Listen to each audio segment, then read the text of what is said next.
주네로 이곳에 서 있네. 주임제에 엎드려 절하네. 그 어느 것도 난 필요 없네. 주님만 경배하면 주네로 이곳에 서 있네. 주임제에 엎드려 절하네. 그 어느 것도 난 필요 없네. 주님만. 우리 한 번 더 하죠. 주 은혜로 이곳에 서 있네. 은혜로 이곳에 서 있네. 주임제에 엎드려 절하네. 그 어느 것도 난 필요 없네. 주님만 경배해. 주네로 이곳에 서 있네. 주임제에 엎드려 절하네. 그 어느 것도 난 필요 없네. 주님만 경배해. 아멘. 전능하사 천지를 만드신 하나님 아버지를 내가 믿사오며 그 외아들 우리 주 예수 그리스도를 믿사오니 이는 성령으로 잉태하사 동정녀 마리아에게 나시고 본디오 빌라도에게 고난을 받으사 십자가에 못 박혀 죽으시고 장사한 지 사흘 만에 죽은 자 가운데서 다시 살아나시며 하늘에 오르사 전능하신 하나님 우편에 앉아 계시다가 저희로서 산자와 죽은 자를 심판하러 오시리라. 성령을 믿사오며 거룩한 공예와 성도가 서로 교통하는 것과 죄를 사하여 주시는 것과 몸이 다시 사는 것과 영원히 사는 것을 믿사옵나이다. 아멘.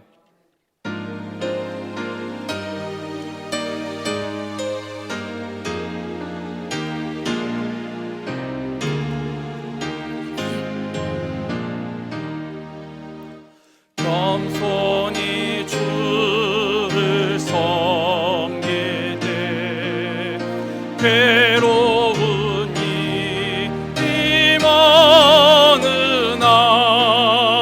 구주여 내게 힘 주사 잘 감당하네.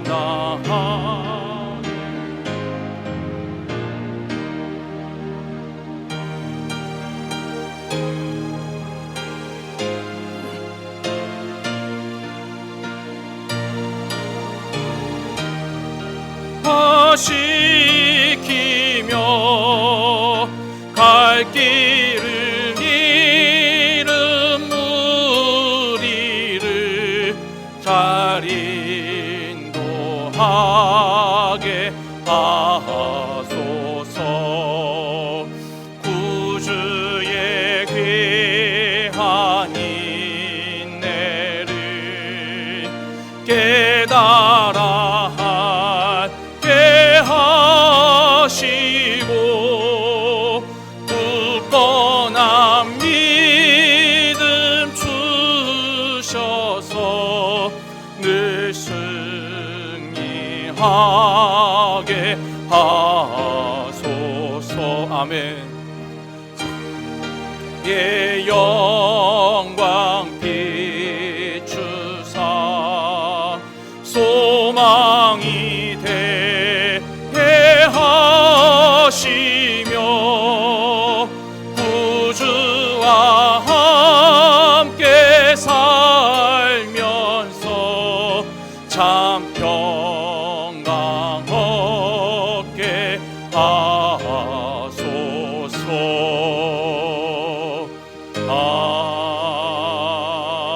아멘.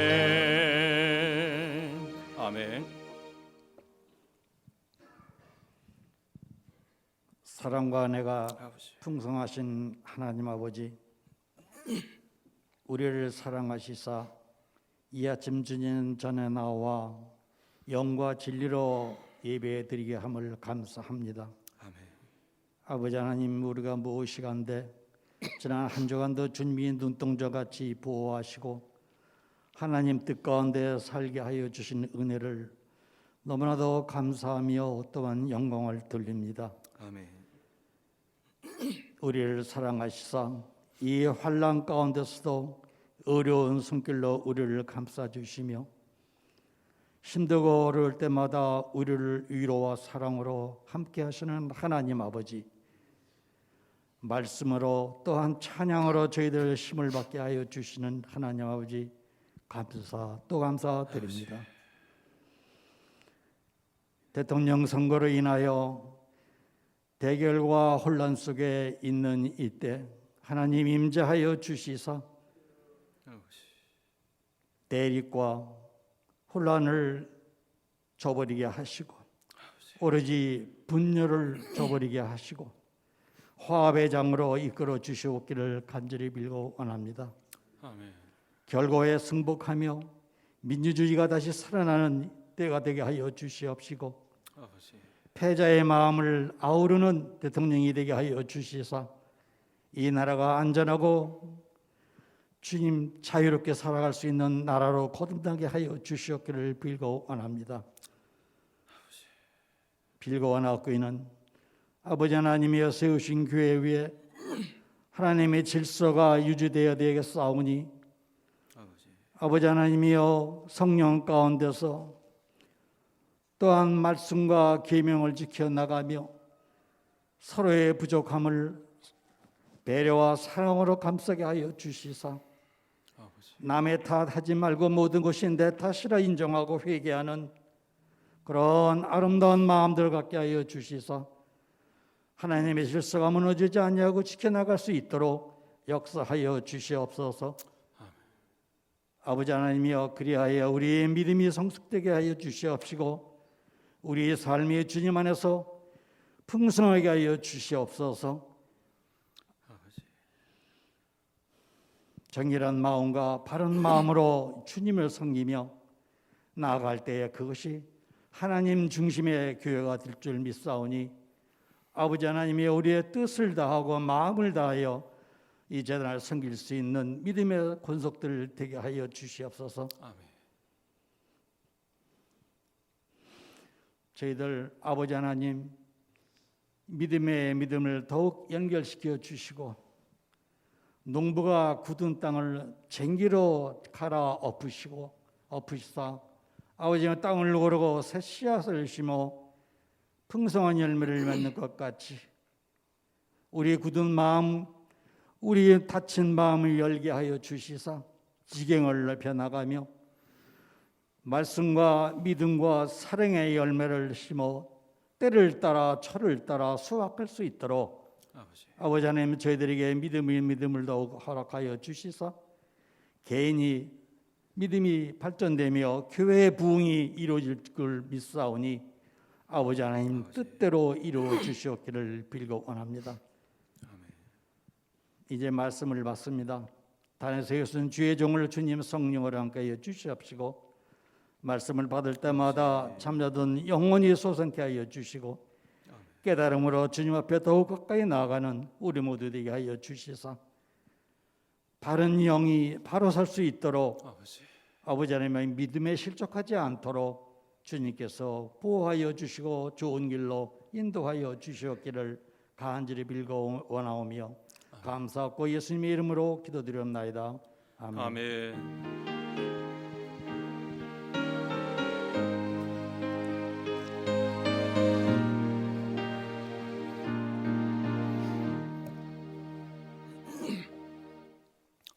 오늘 우리에게 주신 하나님 말씀 고린도전서 11장 1절로 16절 말씀입니다. 고린도전서 11장 1절로 16절 말씀.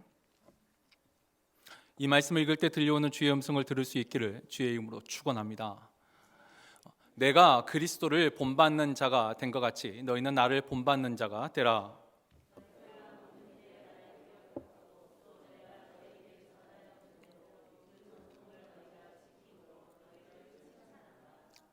그러나 나는 너희가 알기를 원하노니 각 남자의 머리는 그리스도요 여자의 머리는 남자요 그리스도의 머리는 하나님이시라.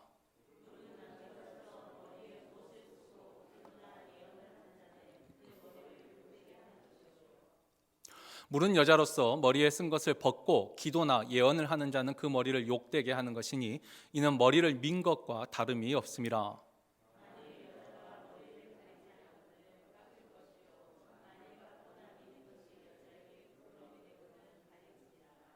남자는 하나님의 형상과 영광이니 그 머리를 마땅히 가리지 않거니와 여자는 남자의 영광이니라.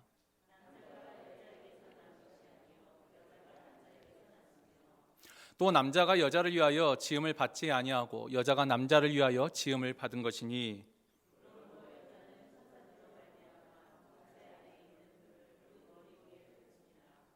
그러나 주 안에는 남자 없이 여자만 있지 않고 여자 없이 남자만 있지 아니하니라.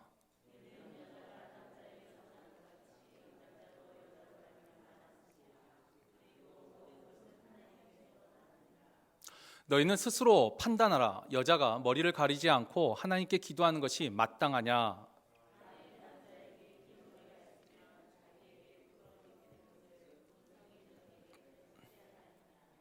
만일 여자가 긴 머리가 있으면 자기에게 영광이 되나니 긴 머리는 가리는 것을 대신하여 주셨기 때문이라. 논쟁하려는 생각을 가진 자가지라도 우리에게나 하나님의 모든 교회에는 이런 관례가 없느니라. 아멘. 잠시 기도하겠습니다. 사랑의 하나님 감사합니다. 오늘도 우리에게 거룩한 주일을 맞이하여 주님 앞에 나와 찬양하며 기도하며 예배할 수 있도록 인도하신 하나님 감사합니다. 우리가 언제 주님을 만나게 될지 아무도 알지 못하나 그날까지 늘 주를 섬기고 예배하는 이 믿음과 건강과 환경을 늘 주관하여 주옵소서. 어려운 시기 속에 있습니다. 그러나 그 가운데에도 또 믿음으로 주님 앞에 귀한 예물을 바치는 손길들을 기억하여 주옵시고 사람이 무엇으로 심든지 그 심은 대로 거두리라고 약속하신 그 말씀처럼 믿음으로 심었사오니 믿음으로 거두게 하옵시고 이 땅에 사는 날 동안 베푸는 손이 될지언정 끄이는 손이 되지 않게 하여 주옵소서. 아버지, 많은 어려움 속에 주의 긍휼과 은혜를 간구하며 기도하는 이 땅의 백성들을 기억하여 주시고 이 땅에 주여 은혜를 베풀어 주옵소서. 이제 주의 음성을 듣습니다. 말씀을 들을 때에 깨달아 알 수 있는 영적인 눈과 귀가 열리도록 또 전한 자의 입술을 주장하사 온전히 주의 마음과 뜻만이 전달되도록 성령 하나님 이 시간 함께하여 주옵소서. 감사드리며 예수 그리스도의 이름으로 기도합나이다. 아멘. 우리가 지난주에 이어서 이 고린도전서 11장 이 머리 수건에 대한 이야기를 오늘 이제 두 번째 또 이어서 말씀을 묵상합니다. 지금 우리에게는 이 머리 수건 이야기가 그렇게 현실적으로 와닿지는 않아요. 그러나 아직도 이 카톨릭에서는 미사포 해가지고 이 머리에 이렇게 하얀 그 면사포 같이 쓰는 것이 있습니다. 그리고 또 유대인들은 탈리트라 해서 이제 기도보라는 것이 지금도 이제 존재하는데 적어도 이제 우리들에게는 이 머리 수건 문제는 크게 지금 문제는 되지 않습니다. 그러나 지난주 우리가 이 머리 수건 문제를 일단 문화적인 관점에서 보았어요. 문화로. 근데 이 문화적인 관점에서 봤을 때 이건 그 당시 사회에서는 충돌이 있었습니다. 그리고 또 그 안에 사도 바울이 말하고 있는 것은 아주 파격적인 제안이었고 또 그것으로 인해서 새로운 문화가 발생하고 있는 걸 우리가 보았습니다. 근데 이 고린도 교회의 그 안을 그냥 그 당시 고린도 교회의 안을 우리가 좀 한번 살펴보면 보세요. 이 머리 수건을 쓰는 문제에 대해서 그렇지 않아도 좀 무난하게 넘어가는 사람들이 있었습니다. 어떤 사람들은 좀 무난하게 넘어갔을까요? 일단 유대 여인들은 괜찮아요. 괜찮죠. 왜? 어차피 자기들은 늘 예배 드릴 때 기도보를 썼었거든요. 근데 여자는 계속 쓰라고 했으니까 나는 원래 쓰던 사람이에요. 그러니까 별로 큰 문제가 없어요. 여종들도 마찬가지죠. 여자 종들도 헬라 사람이라 할지라도 그러니까 유대인이 아니더라도 여종들은 또 자기들은 그런 공식 모임에서 수건 썼으니까 문제가 되지 않습니다. 또 자유인 남자들도 어차피 자기는 뭐 예배를 드리든 언제든 머리에 쓰는 것이 없었어요. 그러니까 이런 사람들은 뭐 지금 내가 당장 바꿔야 될 것이 없기 때문에 그냥 무난하게 이 문제를 넘어갈 수 있습니다. 자, 그러나 이 사도 바울로 인해서 새로운 기준을 맞게 되는 사람들이 있었어요. 특별히 이제 이 헬라 자유인 여자들이 있습니다. 이 헬라 문화권에서는, 그러니까 유대 문화권에서는 남자나 여자나 다 기도할 때는 탈리트, 기도복을 썼어요. 근데 헬라에서는 종이 머리를 가렸어요. 종이. 그러니까 머리를 가린다는 것 자체가 자신의 신분이 종이라는 걸, 그것을 나타내는 것이었어요. 그래서 이 헬라인 자유인 여자, 헬라 자유인 여자 입장에서는 왜 내가 이걸 써야 돼? 지금까지 내가 머리에 쓴 적이 없는데 왜 예배 드릴 때 머리를 써야 되는가? 이 사람들한테 이게 이제 걸리는 거죠. 뭐 우리가 이제 그 믿음을 얻는 구원에 대한 문제가 아니라 문화에 대한 이야기인데 왜 예배 드릴 때 내가 이걸 써야 되느냐? 걸리는 사람이 있습니다. 또 헬라인 그 자유인 남자 중에서도, 헬라 자유인 남자에서도 자기는 안 쓰니까 괜찮긴 한데 문제는 이제 종이에요. 남자 종들도, 원래 남자 종들은 머리를 가렸어요. 근데 이제는 남자라고 머리를 가리지 말라고 하는 거예요. 이 아마 남자 종들은 좀 얼떨떨하면서도 이거 이래도 될까? 이 정도 약간 두려움이 있었다면, 이 헬라인 자유인 남자 입장에서는 아니 죄가 나오고 똑같아? 그잖아요. 교회 밖에 나가면 주인과 종의 관계예요. 근데 교회 안에 들어왔더니 나하고 같다는 동등이 돼버리는 거예요. 자, 이와 같은 상황 속에서 분명히 여러분 문화에는 이런 차이가 있습니다. 어떤 사람들은 그 문화에 있어서 자연스럽게 좀 무난하게 받아들일 수 있는 사람들이 있고, 또 어떤 사람들은 그 문화에 대해서 굉장히 거부감을 느끼고, 심지어 거부감으로 뭐 그 정도 끝나면 괜찮아요. 불편함 정도. 근데 이것을 더 넘어서 이제 적대적으로 바뀌는 경우들도 있습니다.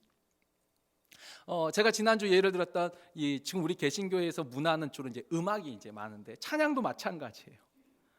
어떤 분들은 처음에 드럼 이렇게 연주하는 것도 타악기도 악기인데 하나님을 찬양하는데 별 문제 없어, 무난하게 넘어가신 분들이 있고, 아니 어떻게 교회에서 이렇게 시끄럽게 구두당탕탕탕탕 이런 것을 할 수가 있느냐, 못 받아들이는 분들이 계세요. 흑인 연가, 또 지금 한국의 오늘의 교회라든지 큰 교회 그 진짜 젊은이들 집회에서 요즘 그 많이 부르는 힙합 찬양, 저도 좀 감각을 잊어버리지 않게 해서 그것을 이제 보긴 하는데 모르겠어요. 여기서는 접하기 참 어려울 것 같아요. 근데 한국의 지금 젊은이들 힙합 찬양이라는 걸 얼마나 뜨겁게 하는지 몰라요. 근데 그걸 보고 좀 생소하지만 그래도 받아들일 수 있는 사람이 있고, 어떤 사람은 이제 물론 당연히 그걸 잘 받아들인 사람이 있고, 불편하지만 그래도 이것도 저들의 하나님을 찬양하는 문화야 받아들인 사람이 있고, 어떤 분들은 이게 찬양이야? 이게 예배야? 손가락질 할 수 있는 분들도 분명히 있습니다. 자, 이처럼 문화에 있어서는 무난한 사람들, 불편한 사람들, 심지어 적대적인 이런 사람들이 있는데, 자, 그럴 때 그러면 우리는 어떻게 해야 될까요? 각자 자신의 삶의 방식이 문화이니까 각자 자기한테 익숙한 것을 따라가면 되는 거예요. 그래서 힙합 찬양, 난 너무 불편해. 그러면 그 예배에 나는 안 가는 거죠. 자, 우리가 결국 이렇게 판단을 내리게 될까요? 그래서 우리가 필요한 게 이제 오늘 묵상하게 돼 사도 바울이 이와 같은 서로 다름을 하나로 묶어주는 거. 우리가 서로 각자가 이렇게 다르지만 그래도 우리가 성령 안에서 늘 하나로 연합해야 된다고 우리가 배우지 않습니까? 어떻게 이걸 연합을 할 수 있을까? 거기에 바로 사도 바울의 이제 성경적인 관점이 있습니다. 지난주에 우리가 문화적인 관점으로 이 문제를 봤는데, 사도 바울은 이 머리수거 문제를 전혀 좀 다른 관점이죠. 바로 믿음의 관점이요, 성경적인 관점에서 이 문제를 다시 봅니다. 자, 그래서 오늘 우리가 2절에 보면은 일단 사도 바울이 말하는 걸 분명히 아셔야 됩니다. 내가 너희에게 전하여 준 그 전통을, 사도 바울이 우리가 앞에서 봤지만 사도 바울은 특별히 결혼에 대한 문제를 말할 때 주께 받은 계명과 자신이 하는 권면을 구분합니다. 그러니까 계명이 있어요. 그럼 반드시 지켜야 될 명령이에요. 그러나 특별히 기억나실까요? 사도 바울의 당시에는 이 환란이 임박한 환란 속에서 결혼하지 않는 것이 좋겠다. 이건 바울의 주님이 결혼하지 않았으면 좋겠다 계명이면 우리 다 결혼하지 말아야죠. 주의 계명이면. 근데 사도 바울은 그것을 권면이라고 합니다. 지금 이 머리 수건 이야기도 분명히 사도 바울의 권면이에요. 전해준 전통입니다. 이 사도 바울이 전해준 전통은 뭐죠? 유대인들은 남자 여자 다 예배할 때 기도보를 쓰고, 특히 이제 고린도 이 교회는 헬라 문화권이에요. 그러니까 유대 회당하고는 좀 약해요. 여기는 헬라 문화권에서 머리에 수건을 쓰는 것은 주인과 종을 구분하는 기준이에요. 근데 사도 바울은 주인과 종을 구분하는 기준이 아니라 남자와 여자를 구분하는 기준으로 새롭게 교회에 이것을 가르치고 있어요. 그래서 뭐라 했죠? 여자들만 머리 수건을 쓰라라고 지금 사도 바울이 권면을 해요. 자, 그러면서 그 권면에 대해서 이제 오해를 하면, 그렇죠, 헬라 문화적인 일반적인 헬라 문화적인 생각으로 하면 뭐죠? 뭐야? 그러면 여자가 남자보다 더 못한 존재라는 거야? 그렇잖아요. 헬라에서는 머리를 가리는 것이 내가 저 사람보다 낮은 존재라는 거, 저 사람이 내가 종이라는 거, 그것을 표현한다 했잖아요. 그러니까 자칫 잘못하면 오해할 수 있는 거예요. 여자가 남자보다 못한 존재라는 거야? 아니요. 사도 바울이 그래서 이제 설명을 합니다. 사도 바울은 이제 오늘 이제 3절에도 그렇지만 남자의 머리는 그리스도요, 여자의 머리는 남자요, 그리스도의 머리는 하나님이시라. 우리가 사실 이 논리적으로 하자면 원래 순서는 여자의 머리부터 나와야 돼요. 여자의 머리는 남자요, 남자의 머리는 그리스도요, 그리스도의 머리는 하나님이라. 이게 이제 조금 매끄러운 순서인데, 아무튼 이제 남자의 머리는 그리스도요, 여자의 머리는 남자요, 또 그리스도의 머리는 하나님이시라. 사도 바울이 그걸 말하면서 그 밑에 이제 8절에서 9절이 뭐냐면, 남자가 여자에게서 난 것이 아니요 여자가 남자에게서 났으며 또 남자가 여자를 위하여 지음을 받지 아니하고 여자가 남자를 위하여 지음을 받은 것이니. 이 8절 9절이 나온 이 말씀이 어디에서 나온 거죠? 이게 창조 질서입니다. 자, 세상에서는요, 여러분, 닭이 먼저예요, 달걀이 먼저예요? 세상에서 그냥 세상에서 닭이 먼저예요, 달걀이 먼저예요? 세상은요, 답이 없어요. 답을 말할 수가 없어요. 왜? 닭이라고 말하면 그 닭은 어디서 나왔어요? 달걀이었어요. 그러면 달걀이 먼저라면 그럼 그 달걀은 어디서 나왔어요? 닭이 나왔어요. 이걸 순환 논리예요. 절대 답이 없어요, 세상에서는. 그런데 우리는, 하나님의 말씀을 가진 우리는, 여러분, 닭이 먼저예요, 달걀이 먼저예요?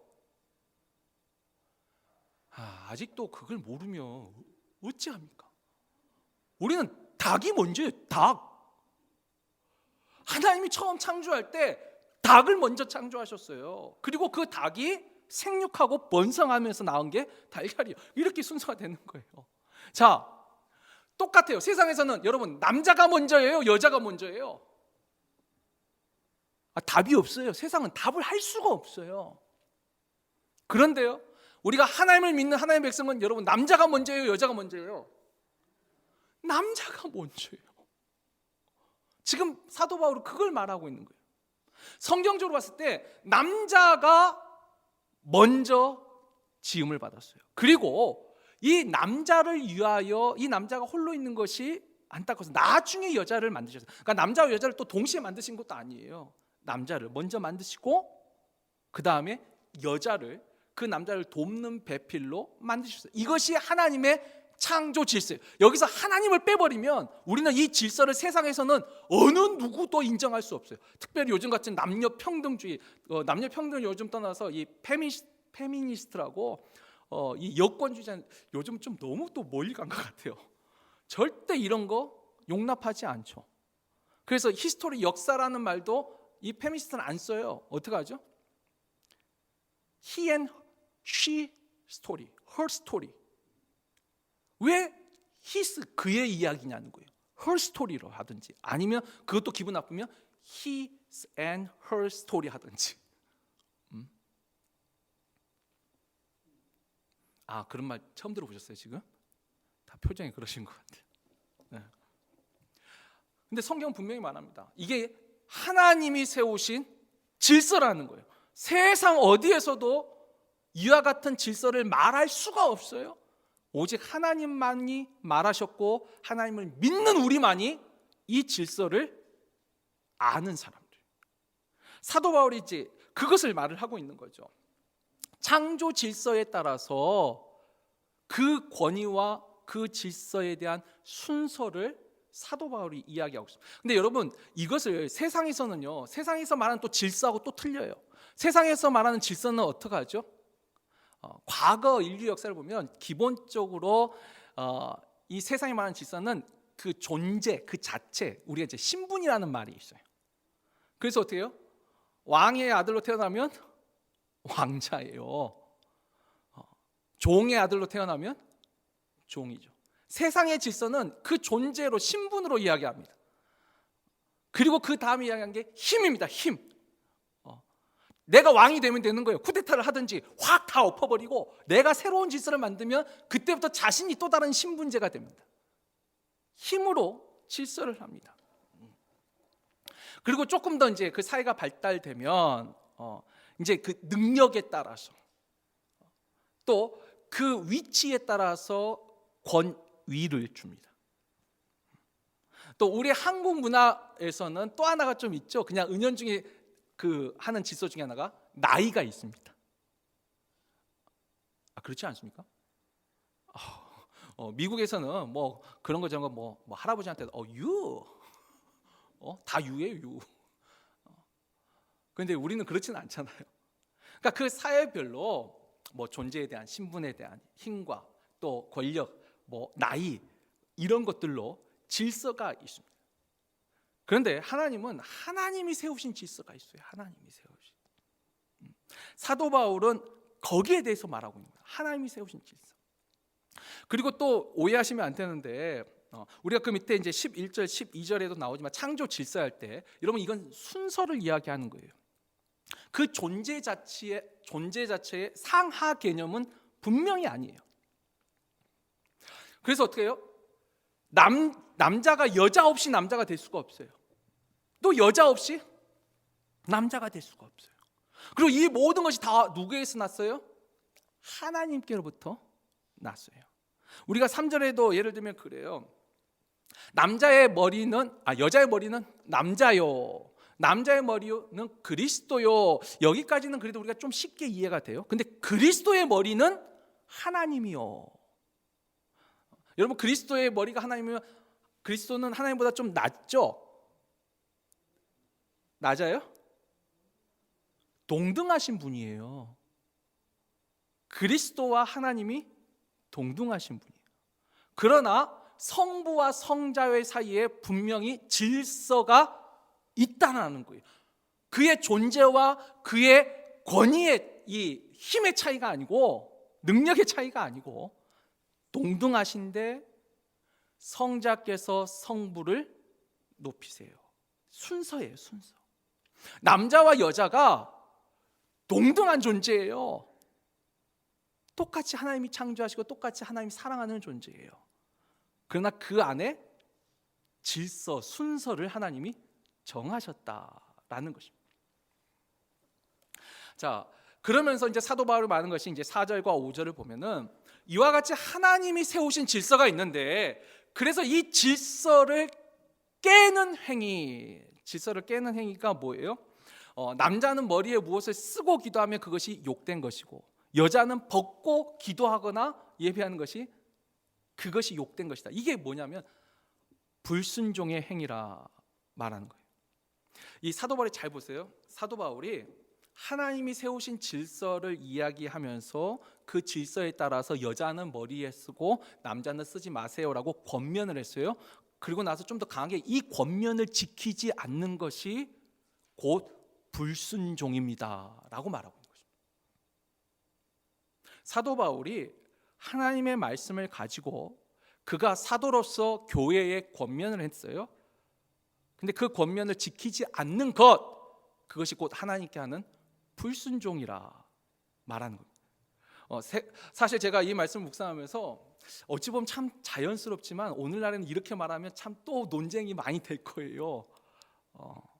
참 그만큼 쉽지 않은데 이 사도 바울이, 그리고 이 고린도 교회가 지금 사도 바울을 막 잘 따르는 교회냐? 제가 지금 계속 말씀드렸죠. 고린도 교회는 문제가 많은 교회예요. 또 사도 바울 보고 네가 사도냐라고 지금 대항하는 사람들이 있는 교회예요. 근데 사도 바울이 당당하게 말해요. 나는 하나님의 말씀을 가지고 너희에게 이와 같이 권면하고, 근데 이와 같이 권면한 것에 대한 불순종이고 하나님께 하는 불순종이라. 심지어 그 밑에 5절 6절을 보면은 어찌 보면은 좀 지금 우리가 봐도 좀 과격한 표현이 있어요. 5절 하반절에 보면은 여자로서, 그죠? 머리에 쓴 것을 벗고 기도나 예언을 하는 자는 그 머리를 욕되게 하는 것이니 이는 머리를 민 것과 다름이 없다. 그러면서 너희가 머리를 가리기 싫다면, 그렇죠? 헬라 자유인 여자라면 난 머리 가리기 싫어요. 이런 사람도 있었을 거 아니에요? 그러면 차라리 그러면 머리를 다 밀어라라는 거예요. 깎을 것이라, 다 밀어버리라는 거예요. 그러려면 여러분, 제가 이 구절을 읽으면서 저는 이런 말 못해요. 이런 말 하면 쫓겨날걸요. 얼마나 강력한 말입니까? 어찌 보면은 굉장히 과격한 표현을 사도 바울이 쓰고 있는 거예요. 안 그렇습니까? 이걸 가지고 머리를 그러면 다 깎아버리라는 거예요. 자, 그런데 왜 또 이것이 왜 과격한 표현이냐면, 그 당시 머리를 깎은 여자들은요, 당시 기준으로 하면 머리를 이렇게 밀어버리는 깎는 여자들은 전쟁포로이거나 아니면 간통죄를 저지른 사람이거나 노예일 때 여자 머리를 이렇게 깎았어요. 그러니까 사도 바울이 머리에 쓰지 않고 기도하려면 너희가 이렇게 전쟁포로나 노예나 가늠한 여인처럼, 수치가 이런 여인처럼 머리를 다 밀어버려라 하는 거예요. 별로 표정에 놀라움이 별로 없는 것 같은데요, 이거 상당히 어찌 보면 과격한 표현이에요. 근데 여러분, 지금 제가 이 표현을 하면서 지금 사도 바울이 말하고 있는 가장 중요한 핵심을 아셔야 돼요. 그 핵심은 뭐냐면, 하나님이 세우신 그 질서, 하나님이 말씀하신 그 권위에 너희가 순종하라는 것이, 이게 가장 중요한 핵심이에요. 문화적인 충돌로 이쪽 편 말도 들어보면 이쪽도 말고, 이쪽 편 말 들으면 이쪽 편도 맞고, 이게 아니라 전혀 새로운 기준으로 성경적인 관점에서 그 문제를 보고 사도 바울이 권면을 하고, 그 다음에 거기에 너희가 순종하라. 하나님이 세우신 질서를 가지고 순종하라고 말하고 있습니다. 우리가 이 머리수건뿐만 아니라 사도 바울의 이와 같은 또 이 믿음과 그의 생각을 알 수 있는 것이 로마서 13장에 있는 세상 권세에 대한 말씀인데, 로마서 13장 1절 2절 말씀 우리 한번 다 같이 한번 읽어보죠. 읽겠습니다. 각 사람은 위에 있는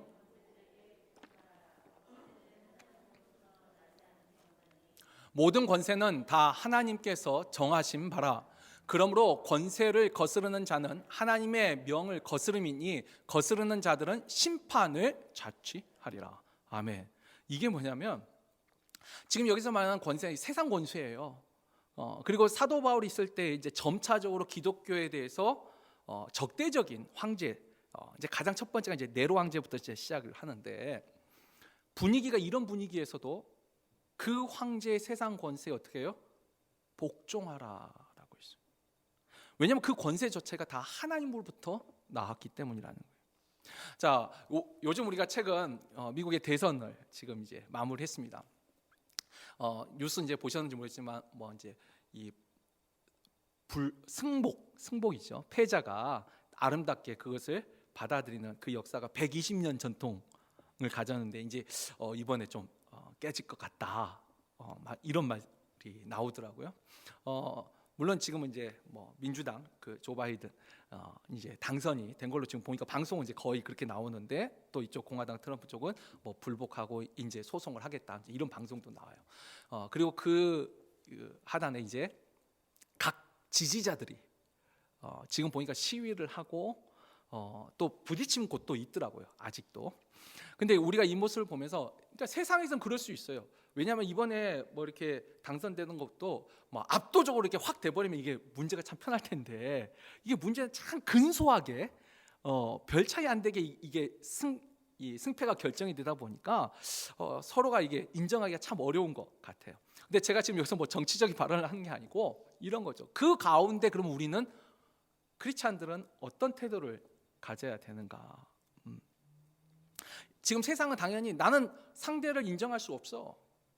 그러니까 계속 또 공격하고 불복하고 소송 수하고 뭐 이렇게 하시겠지만, 성경은 그 가운데 뭐죠? 세상 권세는 또 하나님으로부터 나온 것이라. 우리는 또 누가 됐든 또 거기에 순응하고, 내가 원하는 대통령이 아니야, 그래서 또 거기에 또 막 반항하고, 이게 아니고, 우리는 그것이 하나님이 세우신 질서라고 믿고 믿음으로 순종하는 거, 복종하는 거. 사도 바울이 말하고 있는 핵심 거기에 있어요. 하나님이 세우셨다는 거예요. 하나님이. 이게 사도 바울이 말하는 가장 중요한 핵심입니다.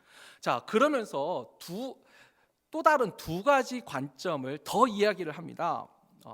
13절에서 15절에 이제 보면은, 자, 너희는 스스로 판단하라. 그러면서 여자가 머리를 가리지 않고 하나님께 기도하면 그게 부끄럽지 않더냐라는 거예요. 남자 보고 너희에게 긴 머리가 있으면 너희가 그거 부끄럽지 않더냐. 그러면서 14절에서 뭐라고 해요? 본성이 너희에게 가르치지 아니하더냐. 이 자연적 본성에 대한 이야기를 합니다. 그러니까 하나님이 세우신 그 질서, 성경적인 관점을 얘기하고, 또 하나 관점은 뭐냐면, 너희의 본성이 남자가 머리가 길면 부끄럽지 않더냐, 여자가 뭘 쓰고 이렇게 기도하지 않으면 부끄럽지 않더냐, 본성이 말하고 있지 않느냐라고 말을 해요. 이건 뭐죠? 교육에 따라서 된 게 아니고 하나님이 그렇게 창조 질서를 세우셨기 때문에 아마 너희의 본성도 그것을 말해주지 않더냐라고 말을 해요. 근데 여기는 좀 이따가 좀 우리가 자세히 묵상하고, 세 번째 또 다른 그 관점이 16절에 나오는데, 논쟁하려는 생각을 가진 자가 있을지라도 우리에게는 하나님의 모든 교회는 이런 관례가 없느니라. 여전히 이건 문화에 대한 이야기예요. 머리수건에 대한 이야기. 이게 논쟁이 될 수 있죠. 그런데 사도 바울은 교회 안에서 이걸 가지고 논쟁할 필요가 없다라고 말해요. 그러니까 이 머리수건 문제를 문화적 관점뿐만 아니라 성경적으로 하나님이 세운 질서요, 또 자연적인 본성이 너희가 가르치지 않더냐, 그리고 세 번째로 교회 안에서 이걸 가지고 너희가 논쟁하고 다툴 필요도 없고 해서도 안 된다라고 말합니다. 이 말은 뭐냐면 교회 안에 질서가 있기 때문이죠. 교회 안에 어떤 질서예요? 그 고린도 교회에 사도로서 바울이 이미 권면하였어요. 바울이 이렇게 하자고. 논쟁한다는 건 뭐죠? 그걸 내가 못 받아들이겠다는 거예요. 그 말은 또 뭐죠? 교회 안의 질서를 내가 받아들이지 않겠다라는 거예요. 그러니까 우리가 하나님이 세우신 창조 질서가 있고, 사도 바울이 마지막에 말한 것은 교회 안의 질서도 말하고 있는 거예요. 창조 질서뿐만 아니라 교회 안의 질서에서 사도 바울이 이미 이렇게 내가 권면하였는데 이걸 가지고 논쟁하려 하지 말라라는 거예요.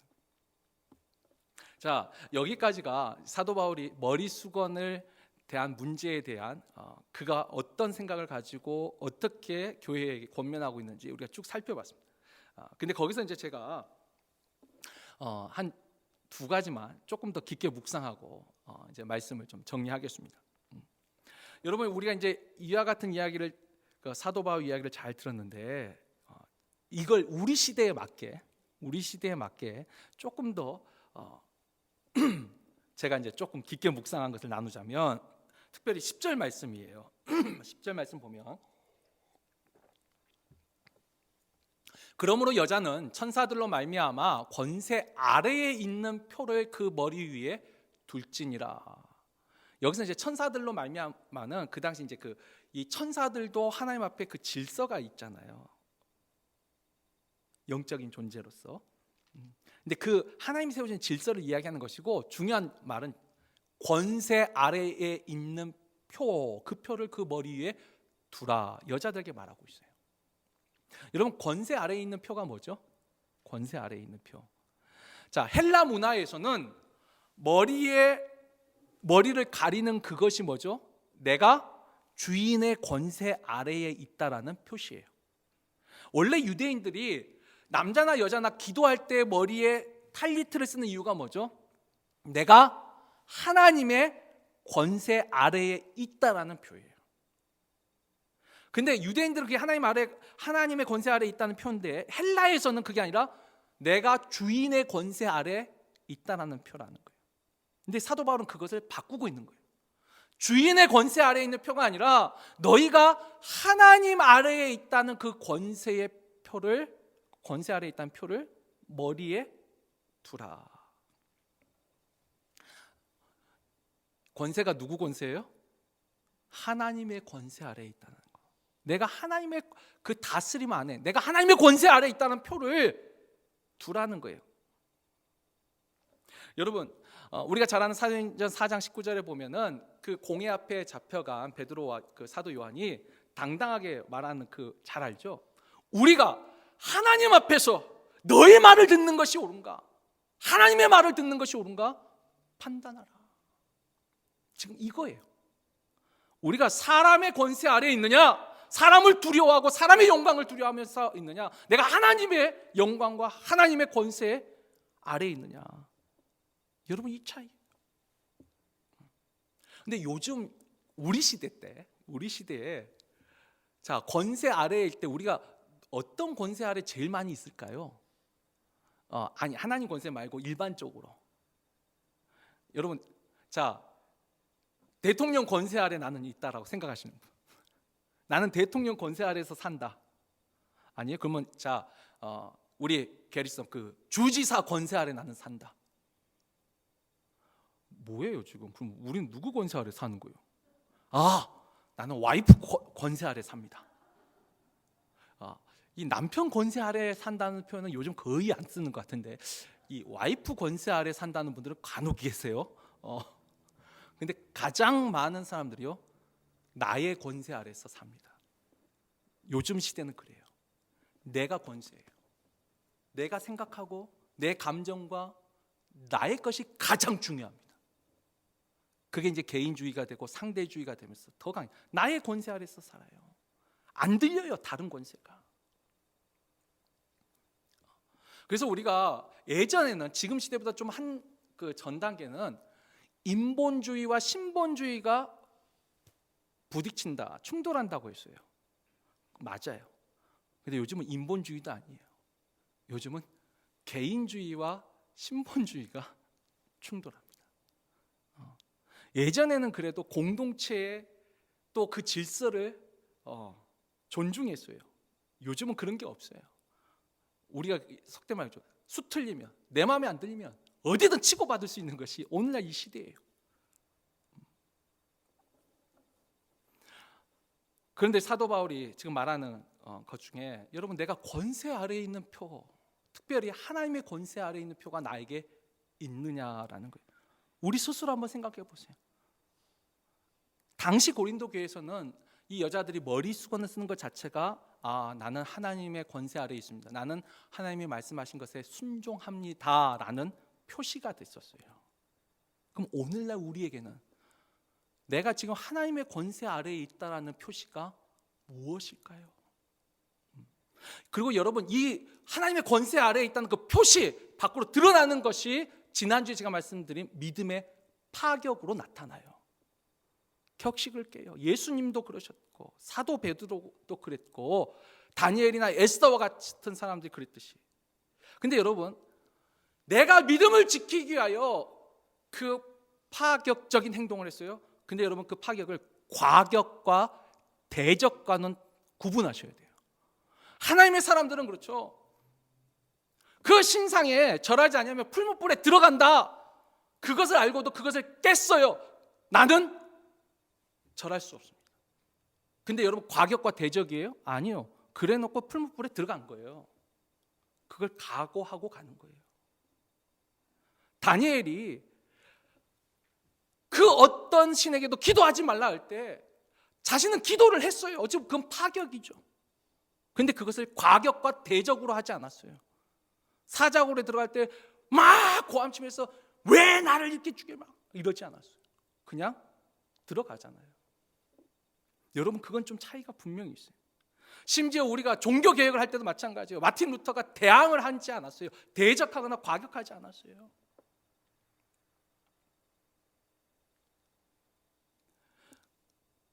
믿음에 단지 내 믿음을 지키려고 하는 것뿐이에요. 근데 그것이 파격이 되더라는 거예요. 다른 사람한테 피해를 입히고 과격하고 대적한 것은 다른 사람과 대항하는 거예요. 제가 말하는 우리가 하나님의 권세 아래 있다는 그 표, 믿음의 파격은 그냥 내가 내 믿음을 지키는 거예요. 나의 문제 안에서 끝나는 거예요. 내가 이렇게 한다 해서 너는 이렇게 하는구나 비판하고 지적하는 것이 아니더라는 거예요. 여러분 그 차이 좀 이해되세요? 내가 내 믿음을 지키는 거예요. 그러면 이제 한번 생각해 보죠. 지금 우리가 코로나 시대예요. 어느 누구도 생각지 못한 이와 같은 상황 속에서 내가 하나님의 권세 아래에 있다라는 표를 여러분들은 무엇이라고 생각하세요? 가정에서 한번 생각해 보세요. 또 가정에서도 코로나뿐만 아니라 가정에서 내가 하나님의 권세 아래에 있어요? 아니면 와이프 권세 아래에 있어요? 아니면 남편의 권세 아래에 있어요?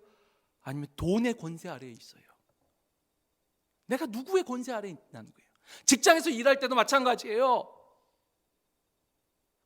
내가 돈의 권세 아래에 있어요? 먹고 살아야 되니까. 내가 누구의 권세 아래에 있냐는 거예요. 교회도 마찬가지예요. 우리는 진정 하나님의 권세 아래에 있어요? 아니면 누구의 권세 아래에 있어요? 목사의 권세 아래에 있어요? 장로의 권세 아래에 있어요? 누구의 권세 아래에 있어요? 우리는 누구의 권세 아래에 있는 표를 가지고 있나요? 우리가 한번 생각해 볼 필요가 있습니다. 사도 바울이 말하는 이 말을 통하여서 사도 바울은 머리수건 문제를 통해서 너희가 하나님의 권세 아래에 있다는 그 표를 머리에 두라. 우리에게는 이 코로나 시대에 또 21세기 이 시대에 우리가 하나님의 권세 아래에 있다는 그 표를 우리는 어디에 두고 살아야 되는지 한번 우리가 생각해 볼 필요가 있습니다. 두 번째, 우리가 좀 더 깊게 묵상할 수 있는 것이 이 자연적 본성에 대한 이야기예요. 제가 아까 말씀드렸지만, 자, 남자가 머리가 긴 것이 너희 본성이 부끄럽지 않더냐? 이렇게 사도 바울이 말해요. 솔직히 그 말이 저한테는 저는 예스예요. 여러분 잘 모르겠지만 저는 제 어릴 때 사진부터 쭉 보면 이 머리 스타일이 거의 변함이 없어요.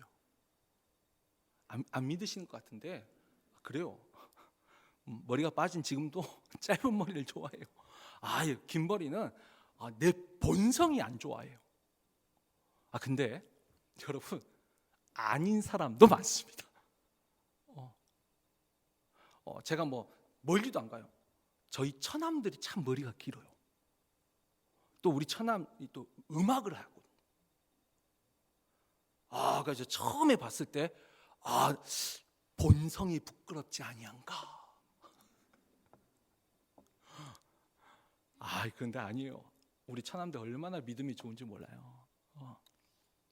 그거하고 또 다르더라고요. 이 머리 긴 게 또 달라요. 여러분 자연적 본성은요. 지금 이 시대에는 이 본성에 가지고 이야기하기는 참 어려운 것 같아요. 왜냐하면 성경에서도 그렇습니다. 우리가 이제 로마서 1장 28절 말씀 한번 보죠. 로마서 1장 28절 말씀 우리 한번 다 같이 읽습니다. 또한 그들이 마음에 하나님 두기를 싫어하매 하나님께서 그들을 그 상실한 마음대로 내버려 두사 합당하지 못한 일을 하게 하셨으니. 이따 하나님이요, 하나님의 권세 아래 있지 아니할 때 그냥 하나님 그 마음을 유기 내버려 두시는 자연적 본성이요, 하나님의 뜻을 분간할 수가 어려워요. 분간하기가 어려워요. 물론 로마서 12장 2절 말씀도 한번 같이 읽어보죠. 우리 한번 다 같이 읽습니다. 너희는 이 세대를 본받지 말고 오직 마음을 새롭게 함으로 변화를 받아 하나님의 선하시고 기뻐하시고 온전하신 뜻이 무엇인지 분별하도록 하라. 우리가 성령의 은혜를 받아요. 하나님의 도움으로 우리의 마음이 새롭게 변화돼서 이제 하나님이 기뻐하시고 선하시고 온전하신 뜻이 무엇인지 우리가 분별할 수 있어요. 내버려 두는 마음이 있어요. 그러니까 자연 상태로는 우리가 하나님의 뜻을 깨닫기가 어려워요. 근데 하나님의 은혜를 줘서 깨달을 수가 있어요. 근데 하나님의 은혜를 줘서 깨닫는 것도 그래서 분별하도록 하라. 깨어 기도하라. 끊임없이 우리가 성령의 도움을 받아서 우리가 완전히 그러면 이제 하나님의 뜻대로만 행할 수 있나요? 여러분 그렇게 사세요 지금? 아유, 그런 가능성이 열렸지만 여전히 우리는 연약한 존재예요. 그래서 디모데전서 4장 2절을 보면 우리가 가끔 쓰는 말 있죠. 화인 맞은 양심이라. 양심이 화인 맞아서 이제는 분간을 못해요. 그런 양심도 있어요. 그리고 또 어떤 양심이 있냐면 내로남불 양심도 있어요. 내가 하면 다 괜찮아요. 내 양심이 괜찮아. 근데 남이 하면 절대 안 된다는 거예요. 그래서 제가 하나 특히 목회하면서 참 사람들 이런 사람 저런 사람 만나면서 하나 내린 결론이 있어요. 여러분 본성에 대해서는요, 하나님과 나의 개인적 관계에서만 바라보세요. 유교에서도 이 사단이라는 것이 있는데, 사탄 말고 사단, 인간의 기본 본성 중에 수오지심, 부끄러움을 아는 마음이 인간의, 그러니까 인간으로서 인간됨의 기본 마음에 부끄러움을 아는 마음이 있어요. 근데 우리가 보지만 여러분 부끄러움을 진짜 아는 사람이요, 인격적으로 성숙한 사람이에요. 부끄러움을 모르는 사람도 많아요. 아까 그 양심 그 화인 맞은 양심이 될 수도 있고 내로남불 양심일 수도 있고. 근데 우리가 남을 판단할 수가 없어요. 참 재밌어요. 제가 보니까 양심 얘기하는데 그죠, 내 눈에 든 들보를 보지 못하고 남의 눈에 있는 티를 뺀다는 것처럼 서로가 서로를 양심에 화인 맞았다고 말해요. 논쟁하고 분쟁할 때 보면 답이 없어요. 제가 찾은 답은 하나예요. 여러분 하나님 앞에 서세요. 그냥 본성에 대해서는 하나님 앞에 내가 서는 거예요. 그래서 내가 하나님 앞에 부끄러움을 가지고 있는가, 내가 하나님 그 말씀을 붙잡으려고 하는 마음이 나한테 있는가, 그건 스스로 볼 수밖에 없더라고요. 남에게 보는 순간 그게 비판이 되고 그게 분쟁이 되고 논쟁이 되고 다툼이 되고 싸움이 되더라고요. 말씀을 맺습니다. 저는 오늘 이 머릿수건 문제를 가지고 오늘날 우리 시대에 적용할 때 내가 누구의 권세 아래에 있는가, 지금 나는 누구 권세 아래에 있는가, 그 표는 나에게 어떻게 나타나고 있는가, 마음으로 말고 표시가 무엇인가 우리 한번 돌이켜보고, 두 번째 사도 바울이 말했던 그 본성에 있어서는 여러분 본성을 믿지 마세요. 저도 제 자신의 본성을 믿지 않아요. 언제든지 넘어질 수 있는 게 우리의 본성이에요. 우리가 붙잡아야 될 건 하나님의 말씀과 기준이에요. 그리고 하나님이 세우신 질서에 순종하는 것이 곧 진짜 믿음이라는 거예요. 본성은 하나님이 나에게, 하나님 앞에서 나를 보면서 정말 나한테 부끄러움이 있는가, 늘 하나님 앞에 회개하는 심령으로 서 있는가. 그래서 다윗이 기도했던 것처럼 나에게 정직한 영을 새롭게 하시고 정한 영, 깨끗한 영을 창조하여 주옵소서. 여러분 이 기도가 매일의 기도가 돼야 돼요. 한 번의 기도로 끝나는 것이 아니라 매일의 기도로. 그래서 제가 자주 하는 말 있죠. 단 하루도 하나님의 은혜가 아니면 살 수가 없어요. 우리는 단 하루도, 아니 단 한순간도 하나님의 은혜를 주지 않으면 살 수가 없어요. 이 은혜 굳게 붙잡고 우리는 지금 이 세상에 권위를 무시하고 자아 중심에 자신의 권세 안에 살아가는 그와 같은 사회가 되었지만, 저보다 하나님의 사람들은, 예수 그리스도의 제자들은 하나님이 그 세우신 그 권위의 질서, 그 질서를 가정에서나 교회에서나 사회 속에서 그것을 지켜왔다라는 것. 사회가 동성애든 간통죄든 죄가 아니라고 말할 때도 우리는 하나님이 세우신 질서 안에서 우리는 그것을 붙잡고 살아가듯이, 하나님의 사람으로서 하나님의 권세 아래에 있어서 하나님이 세우신 그 질서와 그 권위를 순종하고 믿음으로 따르면서 마지막에 주시는 그 하나님의 은혜, 아니 마지막뿐만 아니죠, 그런 사람에게 이 땅에서도 하나님은 은혜를 주실 줄 믿습니다. 이 땅에서 이루어지는 하나님 나라가 이루어질 줄 믿습니다. 그리고 영원한 그 하나님 나라에 우리 모두를 하나님께서 품에 안으시고 잘했다, 잘했다, 충성된 종아, 칭찬하실 줄 믿습니다. 그와 같은 믿음과 순종이 우리 모두에 있기를 다시 한번 주의 이름으로 축원합니다. 우리 이 시간에 말씀을 붙잡고 한번 기도할 때, 내가 하나님의 권세 아래에 있는 표가 무엇인지, 하나님의 권세 아래에 있는 표가 무엇인지 우리 한번 다 같이 기도하시고, 또 우리가 말씀을 붙잡고 정말 믿음의 표시, 순종의 표시, 그것으로 하나님을 기쁘시게 하는 우리 모두 되게 해달라고 다 같이 주여 3번 부르짖고 우리 한번 다 같이 기도하도록 하겠습니다. 주여, 주여, 주여. 아버지, 이 시간에 주의 말씀을 붙잡고 기도합니다. 아버지, 주께서 세우신 그 말씀 안에서 우리가 또한 주의 십자가의 그 보혈을 의지하고 우리의 죄를 사하시며 때를 따라 돕는 은혜를 얻게 하여 그 주님을 의지하고 그 은혜의 보좌 앞에 담대히 나아갑니다. 아버지, 내가 하나님의 권세 아래에 있습니다. 이 땅의 대통령의 권세도 아니고 주지사의 권세도 아니고 사람의 권세도 아니고 나의 권세도 아니고 내가 하나님의 권세 아래에 있습니다. 아버지, 그 믿음의 표시를 가지고 주님 앞에 나아갑니다. 사람이 믿음이 없이는 하나님을 기쁘시게 못하나니 하나님께 나아간 자는 그가 반드시 계신 것과 그가 자기를 찾는 자들에게 상 주시는 이심을 믿어야 할지니라. 하나님을 찾는 자들에게 주님이 좋은 걸 주십니다. 아버지, 이 땅에서 이루어진 하나님의 나라와 영원한 그 하나님 나라를 우리가 참 소망으로 안고 살아갑니다. 아버지, 우리가 하나님이 그 세우신 질서와 권위에 이 세상이 권위를 무시하고 자아중심적인 사회가 되었지만 여전히 우리는 하나님을 의지합니다. 하나님을 신뢰합니다. 단 하루도 하나님의 은혜가 아니면 살아갈 수 없는 인생입니다.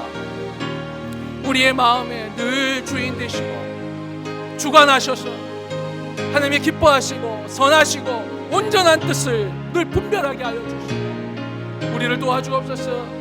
우리의 어둡고 아둔한 눈이 주의 뜻을 분별하지 못할까 두렵소. 아버지의 뜻을 분별하고 주신 말씀 붙잡고 승리하는 삶 살게 하여 주옵소서.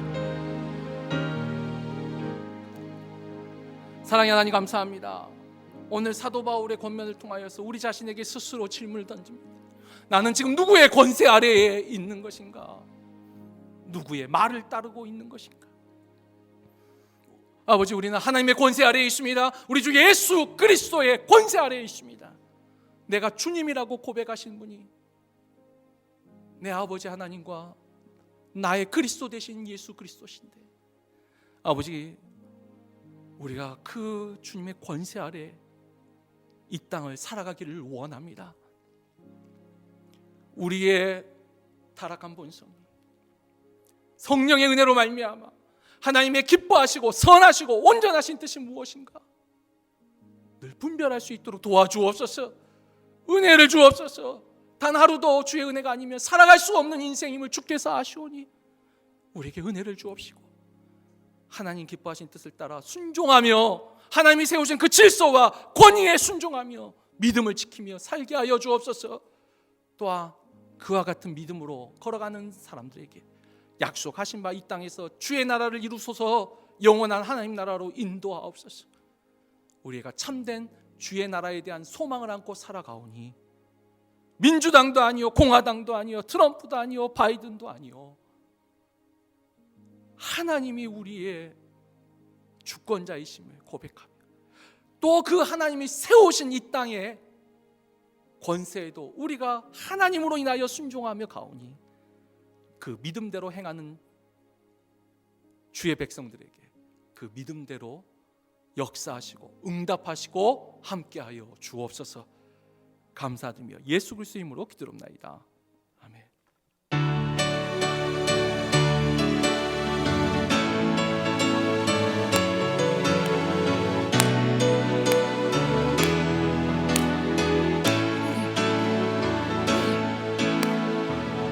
그날이 도적같이 이를 줄 너희는 모르냐.